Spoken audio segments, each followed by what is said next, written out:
মান অভিমান ভুলে ডিএর বেতন আবদার নিয়ে মুখ্যমন্ত্রীর দরবারে রাজ্য সরকারি কর্মীরা। মুখ্যমন্ত্রীর সঙ্গে দেখা করলেন রাজ্য সরকারি কর্মীদের প্রতিনিধি দল। এর কয়েকদিন আগে সরকারি কর্মীদের প্রতিনিধি দল গিয়ে দেখা করে রাজ্য সরকারের অর্থ দপ্তরে অধিকারীদের সঙ্গে। এই আহ্বানে রাজ্য সরকারের উপর চাপ সৃষ্টি করা হচ্ছিল।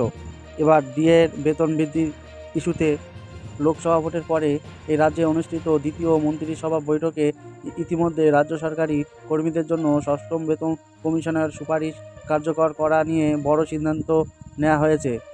মুখ্যমন্ত্রীকে এই নিয়ে পদক্ষেপ করার সমস্ত ক্ষমতা প্রদান করেছে মন্ত্রিসভা সদস্যরা। এই আহ্বানে এবার মুখ্যমন্ত্রীর সঙ্গে দেখা করলেন রাজ্য সরকারি কর্মীদের প্রতিনিধি দল।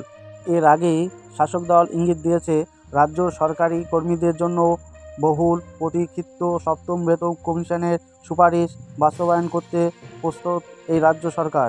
এই আহ্বানে মুখ্যমন্ত্রীর নেতৃত্বে অনুষ্ঠিত মন্ত্রিসভার বৈঠকে এই বিষয়টি নিয়ে আলোচনা করা হয়েছিল।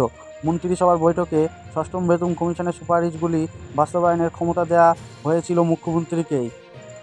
এর কদিন আগেই সরকারি কর্মীদের প্রতিনিধি দল গিয়ে দেখা করলেন রাজ্য সরকারের অর্থ দপ্তরে অধিকারীদের সঙ্গে। এই আহ্বানে রাজ্য সরকারের উপর চাপ সৃষ্টি করা হচ্ছিল। আর এবার সরাসরি মুখ্যমন্ত্রীর কাছেই চলে গেল রাজ্য সরকারি কর্মীরা।